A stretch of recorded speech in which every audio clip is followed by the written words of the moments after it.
Gracias por estar aquí con nosotros y con nosotros en Mirada Crítica. Pues en este segundo segmento vamos a hablar de un tema que ha levantado mucha ámpula. A mí la verdad es que en algunos momentos me da mucho gusto que pues se sacudan las cosas y que nos empecemos a cuestionar cómo va todo este asunto, ¿no?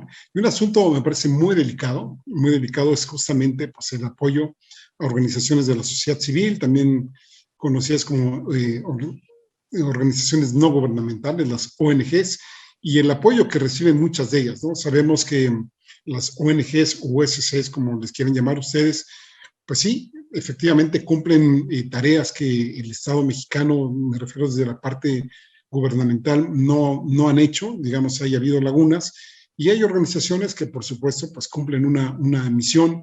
Aquí no me dejarán mentir ustedes, San Cristóbal de las Casas tiene una tasa muy alta de organizaciones de la sociedad civil, y por supuesto hay unas que son muy buenas en términos de, pues ahora sí que del apoyo que brindan a la sociedad, pero también hay otras que no tanto, y aquí pues decimos un poco en bromas que hay unas que justamente están ahí para ayudar, pero otras también que viven a costa de determinados problemas, ya sea sociales, de salud, de derechos humanos, etcétera. Es decir, no las podríamos meter todas a la misma bolsa. Pero la gran mayoría de estas organizaciones de la sociedad civil, a las que, por cierto, un día un sociólogo muy famoso de aquí de San Cristóbal, Gaspar Morquecho, definió como el imperialismo alternativo, por las condiciones en que a veces trabajan algunos de las personas que están ahí.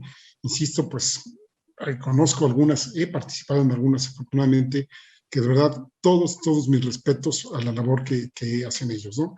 Bueno, y entonces decía, pues estas organizaciones usualmente viven de los recursos que van consiguiendo vía convocatorias, por ejemplo, pues del mismo gobierno, por ejemplo, Cedesol o algunas otras dependencias públicas, o bien de organismos internacionales, ¿no? Ahí está, por ejemplo, las diversas fundaciones que hay, el Fondo Mundial, el Banco Interamericano de Desarrollo, universidades, gobiernos de otros países o de otros municipios, por ejemplo, en algún momento el programa Barcelona Solidaria que nos apoyó a nosotros con estudios sobre tuberculosis, etcétera, etcétera, ¿no?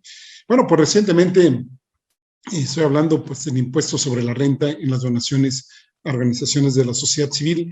Recientemente supimos que en la discusión de la miscelánea fiscal para 2022, la Cámara de Diputados aprobó una modificación precisamente a la ley del impuesto sobre la renta, con las que se reduce el margen para deducir las contribuciones a través de las donatarias. Sabemos que las organizaciones de la sociedad civil tienen que cumplir una serie de requisitos para poder ser donatarias. ¿Qué significa esto? Si, por ejemplo, yo le dono, no sé, pues por decir algo, 100 pesos a una organización que no tiene la donataria, como se le llama, pues solamente esos 100 pesos pues son como, pues eso, una donación como tal, y yo no voy a recibir nada acá. Yo sé que le entrego pues como tal, ¿no? Pero de una organización que sí tiene la donataria, que esto es un trámite que se hace ante la Secretaría de Hacienda, pues entonces, si yo le doy 100 pesos a esta OSC que sí tiene la donataria, esos 100 pesos, digamos, pues yo le puedo decir al contador que se los doné a esa organización y me cuentan precisamente pues, para cuando yo declare los impuestos de los ingresos que he recibido.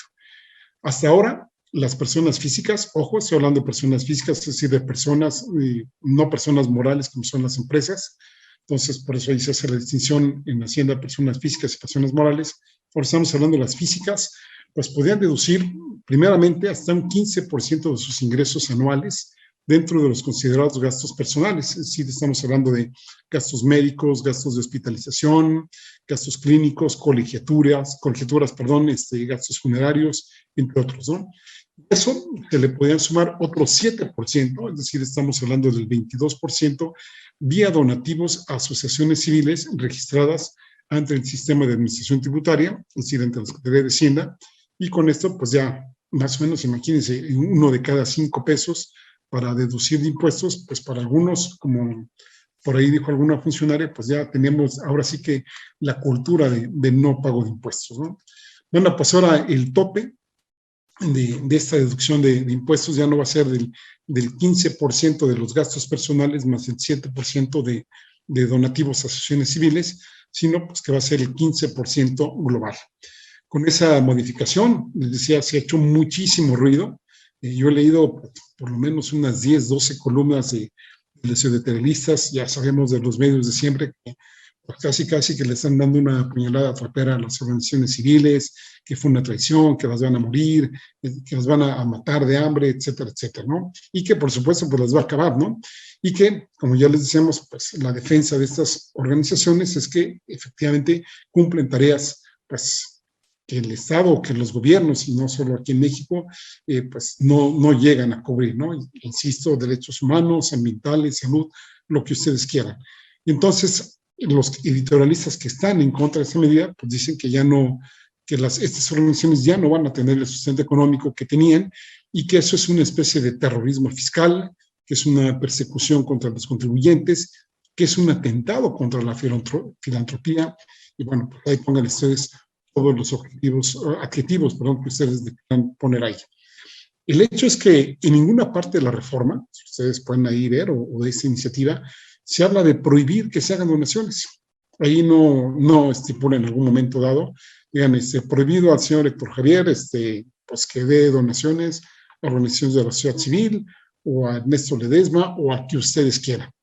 La idea de esta modificación, de acuerdo pues a los argumentos que han dado las autoridades de Hacienda o del SAT, como ustedes quieran, pues es justamente poner orden en el sistema recaudatorio y frenar los abusos que existen bajo el esquema de donaciones. De acuerdo, por ejemplo, con la titular del Sistema de Administración Tributaria, Raquel Buenrostro, 96% de quien, fíjense, 96%, es decir, de 100 solo 4, ¿no? Bueno, 96% de quienes piden recibo de sus donaciones para deducir impuestos lo hacen por menos de 30,000 pesos, y de 10,000 donatarios registrados, la medida afecta apenas, fíjense, de 10,000 apenas a 50 personas. Ahí está el terrorismo fiscal que le va a pegar no a los 10,000, sino solamente a 50 personas, y de esas 50 personas habría que distinguir sobre todo a una o dos familias. Por ejemplo, Raquel Buenrostro acaba de decir hace unos pocos días en el Senado de la República, siete, si nos sobran los dedos de las dos manos, 7 integrantes de una misma familia hacían aportaciones, hacían donaciones para eludir los límites de deducibilidad individuales en la materia, al tiempo que esos dineros pues los aportaban a sus propias fundaciones filantrópicas. ¿Qué tal, no? Yo soy un empresario, ¿no? Tengo pues ahora sí que mi nombre, entonces pues me hago por ahí una organización, y entonces pues yo a esa organización la registro como donataria, y qué tal que en vez de pagarme impuestos a Hacienda, pues mejor se los dono pues a esta empresa que yo acabo de crear, una mía, y entonces pues ahí hago una economía casi circular, ¿no? Con lo cual pues ya deduzco muchas cosas y entonces pues me va mejor, ¿no? Y esta, ya retomando otra vez las palabras de Raquel Buenrostro, dice, de tal suerte que por medio de ese mecanismo lograban quitarse de encima impuestos de entre 170 y 340 millones de pesos solo por esa práctica ilegal a todas luces. Y nos decía Buenrostro, es solo uno de los mecanismos utilizados para evadir al fisco. Dice Buenrostro, las donaciones millonarias a sus propias fundaciones les ha permitido no solo deducir esos recursos sin dar cuenta de su destino, sino realizar deducciones por encima de lo donado.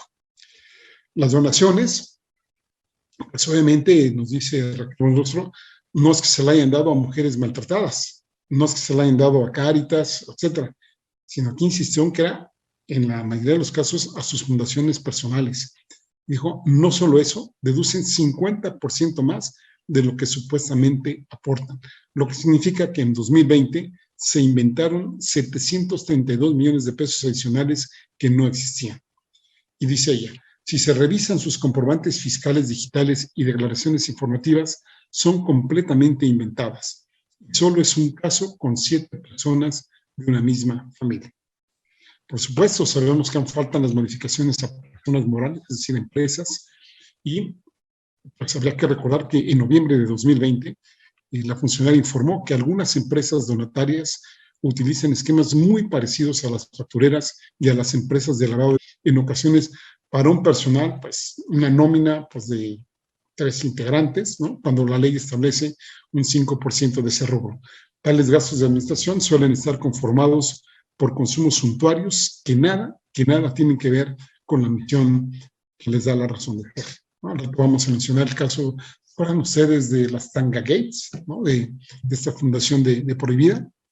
Bueno, pues en suma, los pocos afectados, pocos, aquí esto hay que subrayarlo, los pocos afectados por esa medida son los que han puesto el grito en el cielo, son los que han exclamado que, pues, bueno, más ranchos de Palenque para López Obrador, y pues lo cierto es que esta reforma le pone freno a las personas más adineradas y beneficia a la sociedad en general, porque precisamente si la gente que tiene muchísimo dinero le da, pues ahora sí que dinero a Hacienda, pues Hacienda puede repartir más y se supone si hay una buena fiscalización, como en el caso que parece que lo hace la Unidad de Inteligencia Financiera, pues este dinero se puede dedicar a obras públicas, ¿no? Eso sería lo importante.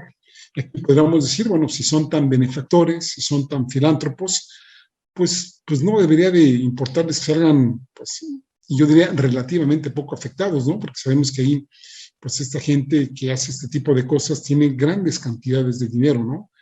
Pues insisto, ¿no? La ley o las modificaciones no por la redundancia o a otras que a ellos les parezca que pues hacen una buena labor social. A menos que su filantropía pues llegue a los que únicamente están dispuestos a pagar impuestos, ¿no? Sean solo para eso y entonces pues ahí sí le digan mejor hágase, como dicen, háganse las leyes en los bueyes de pues, mi compadre, ¿no? Fíjense ustedes, de estos últimos días, obviamente, pues, ha habido columnistas que están a favor y en contra de esta medida, ¿no? Ya les comenté algunos de los que están en contra, pero también, por ejemplo, podemos leer a Carlos Fernández Vega en la jornada, que le ha dado por lo menos 2 espacios a este tema, y él es el que justamente nos recuerda el Tangagate de Provida, cuando estaba Jorge Serrano Limón como cabeza visible, cuando el Banco del Estado, en aquel entonces Banobras, estamos hablando de tiempos de Fox y de Luis Pasos, que era el director general de Banobras, pues ahí nada más desviaron, pues poquito, ¿no? 3 millones de pesos de recursos públicos de esa época a la organización Provida, supuestamente dedicada a la ayuda de la mujer. Yo lo que todavía no me explico es cómo se le puede ayudar a la mujer, pues gastándose 3 millones de pesos en tangas, por eso se conoce como Tanga Gate, en plumas de lujo y en trajes, ¿no? Como diría por ahí un cómico, que alguien nos explique, ¿no? Esos recursos, de acuerdo con otras ONGs, perfectamente se hubieran podido utilizar para dar tratamiento por un año a casi 250 personas con VIH-Sida, o bien pues, para lo que ustedes quieran, ¿no? Pero pues en nombre de la filantropía, nos dice Carlos Fernández Vega, terminaron en el bolsillo de Serrano Limón. Entonces, pues yo subrayaría entonces las declaraciones de Raquel Buenrostro, insisto, de los 10,000 donantes registrados, solo 50 personas físicas, directores de fundaciones en su mayoría, verán afectados sus ingresos, y entre ellos, pues, las 7 personas de las que hablamos, no de nombres, supuestamente para no afectar el proceso, porque no va a ser que la Fiscalía General de la República, si de por sí pues actúa un poquito lento, pues vaya a actuar más lento, y que pues de estos dineros de estas 7 personas pues fueron a pagar directamente a fundaciones familiares. Hay que decir también que de 2008 a 2020, es decir, en 12 años aproximadamente, los donativos recibidos por las donatarias autorizadas se multiplicaron muchísimo. Pasaron de 2008, de 22,464 millones de pesos, ¿sí?, a 53,440 en 2020. Es decir, subieron 2.4 veces más. Y de ese último monto, es decir, de los 53,440 millones de pesos, casi 8 de cada 10 pesos se concentraron en la Ciudad de México, en Sinaloa, Nuevo León, el Estado de México y Jalisco. Así como que aparezcan estados en condiciones de pobreza, pues aquí está Chiapas, Oaxaca, Guerrero, a lo mejor Puebla, por ahí, etcétera. Bueno, sabemos que hay ciertas zonas de la Ciudad de México muy deprimidas, igual que Sinaloa, igual que el Estado de México, igual que Jalisco, pero pues suena raro que estén concentradas en algunas ciudades que pues habría que investigarle más, ¿no? Por ejemplo, en el caso de Sinaloa, se habla que de 2008 a mediados de 2021, los donativos aumentaron en 2008 de 288 millones de pesos, ¿sí? No llegaban ni a 300 millones de pesos, a 6,288 millones de pesos en 2021. Y de esta última cantidad, 87%, es decir, 5.490 millones de pesos, corresponde a una sola donatoria autorizada que es Salud Digna hace, supongo que es la de los laboratorios, la misma que en el año 2008, pues apenas registró 8 millones de pesos. Pues no está mal, ¿no? De 8 millones a 5,000 y pico, pues como que díganos dónde firmamos, ¿no? Y bueno, y por ejemplo, Carlos Fernández Vega también pone, pues, otro ejemplo, ¿no? Que es ¿se acuerdan ustedes de la candidata presidencial Josefina Vázquez Mota, ¿no? Que por cierto, pues no ganó, le fue muy mal cuando fue candidata a la presidencia de la República, pero que sí es cierto que tuvo, o tiene, no sabemos, una fundación que se llama Juntos Podemos, ¿no?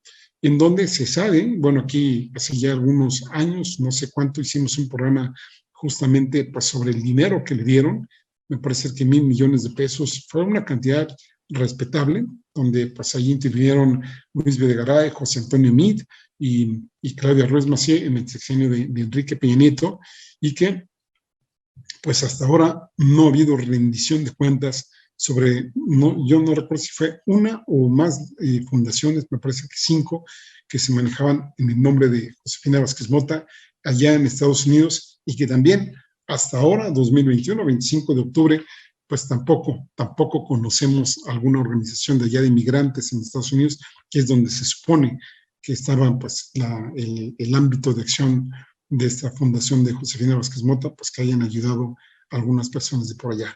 Sería muy bueno hacer una indagación, a ver qué pasó con ese dinero y qué fue de esta fundación que supuestamente encabezaba pues, Josefina Vázquez Mota.